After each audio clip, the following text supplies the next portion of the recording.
خب دوستان عزیز، خوش آمدید به ویدیوی دیگر. تو این ویدیو من قصد دارم این دوتا باتوم، یعنی باتوم فنری و باتوم ستیکی تلسکوپی رو از هم دیگه مقایسه کنم و بررسیش کنم تو این ویدیو به طور کامل و تک تک قطعاتش رو بهتون نشون بدم.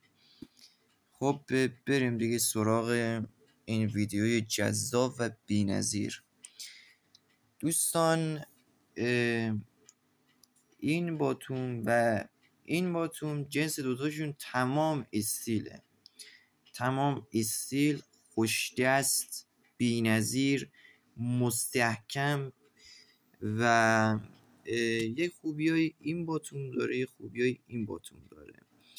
خوبی این باتوم چیه؟ خوبی این باتوم اینه که تک تک قطعاتش از هم دیگه جدا میشه،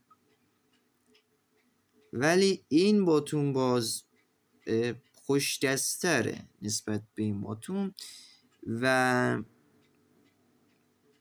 ضربه بیشتری رو میتونید بزنید با این باتوم به طرف، چون فنری است و انعطاف زیادی داره. همون انعطافش باعث میشه که مثلا طرف ضربه سنگینتری مثلا بهش وارد بشه. این از این موضوع. کیف حمل کمری داره این باتوم، ولی این باز نه، این یک کیف فقط یه کیف ساده داره که به کمرم وصل نمیشه، ولی این کیف حمل کمری داره. خب بریم واسه تست باتوم، باز و بست باتوم.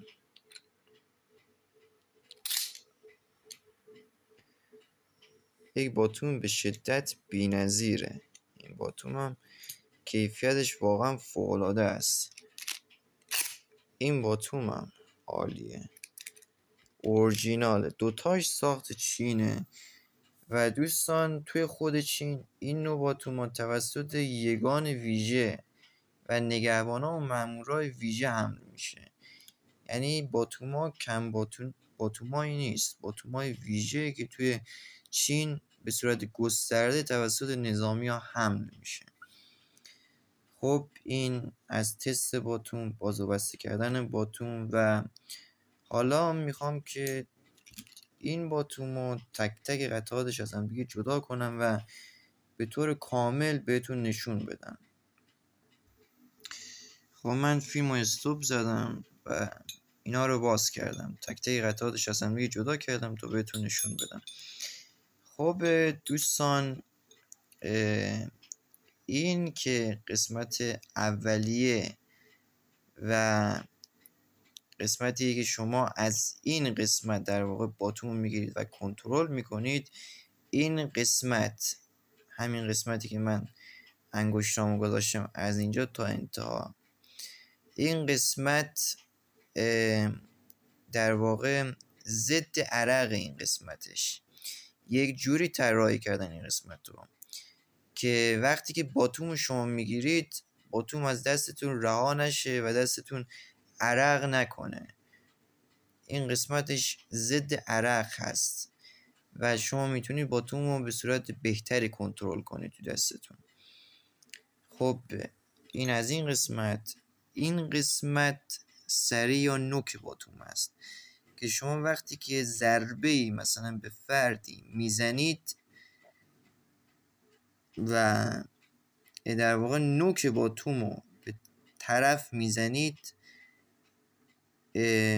ضربه بیشتری به طرف وارد میشه. به خاطر این قطعه به طرف ضربه بیشتری وارد میشه و این از این موضوع دوستان. اینم که بند داره و این قسمت مال انتهای باتوم هست، در واقع نگه دارنده این قطعات دیگه است توی، به عنوان مثال، باتوم و کارهای خاص دیگه این نداره. این باتوم هم که فنرش رو میبینید دیگه، انعطاف واقعا انعطاف بی‌نظیری داره. و این دوستان از ویدیو امروز. به طور کامل من این دوتا باتوم رو مقایسه کردم و تست انجام دادم براتون، باز و بستشو و تک تک قطعات این باتوم رو بهتون نشون دادم. خب به هر حال امیدوارم که این ویدیو واسهتون جالب و مفید بوده باشه و خوشتون آمده باشه و چنل منو سابسکرایب کنید، لایک حتما بزنید و ازم حمایت کنید. خب دوستان تا ویدیوی دیگر و درودی دیگر، بدرود دوستان، خداحافظ.